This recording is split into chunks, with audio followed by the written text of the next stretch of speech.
बिहार में चुनावी जंग है। चुनावी बिसात पर हर कोई मोहरे और चालें चल रही है। बिहार विधानसभा का जहां चुनाव है, वहीं बिहार में एमएलसी का भी चुनाव है। एमएलसी के चुनाव में इस बार शिक्षित उम्मीदवारों के तौर पर हमारे साथ इंद्रदेव पासवान खड़े हैं। आप देख रहे हैं अनुभवी आंखें न्यूज और मैं हूं आपके साथ संतोष गुप्ता। इंद्रदेव पासवान जी, सबसे पहले तो अनुभवी आंखें न्यूज पर आपका स्वागत है। और यह जो एमएलसी का चुनाव है, खास करके एमएलसी के जिस चुनाव को आप लड़ने जा रहे हैं, यह युवा शिक्षित ग्रेजुएट के द्वारा चुना जाने वाला एमएलसी का चुनाव है। इसे आप पहली नज़र में कैसे देखते हैं? देखिए, जो चुनाव है ये उसी स्नातक का चुनाव है जी।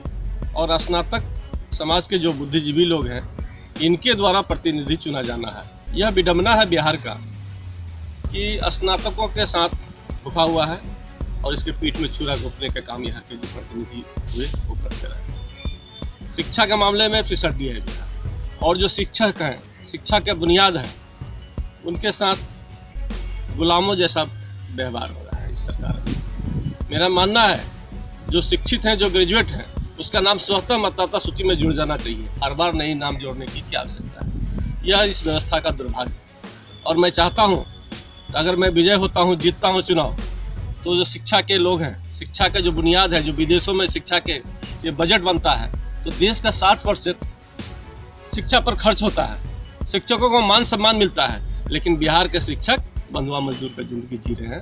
इसलिए मैं बिहार के शिक्षकों के लिए आह्वान करना चाहता हूँ, आप हमारे साथ जुड़िए और मैं आपके समान काम समान वेतन के लिए सदन में आवाज उठाने का काम करूँगा। क्या आपको ऐसा नहीं लगता है कि बिहार में युवाओं की अपेक्षा होती है, रोजी रोजगार की अपेक्षा होती है, और शिक्षित लोग यहाँ बेरोजगार होकर, चाहे वह उद्योगों के माध्यम से हो या सरकारी तंत्र के माध्यम से हो, उनके हाथ काट दिए गए?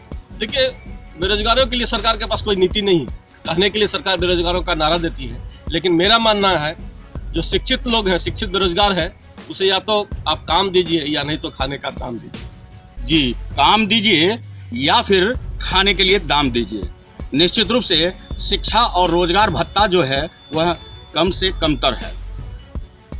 मैं ये जानना चाहूँगा आपसे इंद्रदेव जी कि अगर आप विजयी होकर पहुँचते हैं तो पहली प्राथमिकता आपकी क्या होगी? देखिए, मेरी पहली प्राथमिकता होगी तो बेरोजगारी को दूर करना। जो शिक्षित लोग बेरोजगार हैं, उनको या तो सरकार काम दे या स्थायी रूप से उनके लिए पेंशन, जीवन भत्ता के लिए सम्मानजनक पेंशन की घोषणा करें। इसके लिए मैं लड़ाई लड़ूंगा। और शिक्षकों को जो उपेक्षा पर रखा गया है, समान काम के लिए समान वेतन देने के लिए मैं लड़ाई लड़ूंगा। मैं इसका समर्थन। जी। और क्या आपको लगता है कि जो ग्रेजुएट लोग हैं या अंडर ग्रेजुएट लोग हैं, उन्हें अगर सरकारी तंत्र में नौकरी नहीं मिल पाती है तो उनके लिए उद्योग धंधे के अवसर भी पैदा किए जाएं? रोजगार सृजन की व्यवस्था तो किया ही जाना चाहिए। तो ये संवैधानिक अधिकार है, इसका हनन किया जा रहा है बिहार में। और बिहार में ही नहीं, भारत में जो व्यवस्था है वो बजट का 60% नेताओं के रखरखाव पर खर्च किया जा रहा है। इसका मैं पुरजोर विरोध करता हूँ। और मैं अगर सत्ता में आता हूँ या मैं सदन में जाता हूँ तो मैं इस बाबत चाहूँगा कि नया एक्ट बने और इस चुनाव को लड़ने के लिए जो विधायक होते हैं, सांसद होते हैं, उनके लिए भी योग्यता निर्धारित हो। और जो ग्रेजुएट लोग चपरासी की नौकरी के लिए भटक रहे हैं, उनका प्राथमिकता दिया जाए। कहते हैं अनुशासन ही देश को महान बनाता है। बचपन में आपने भी पढ़ा होगा, देखा होगा।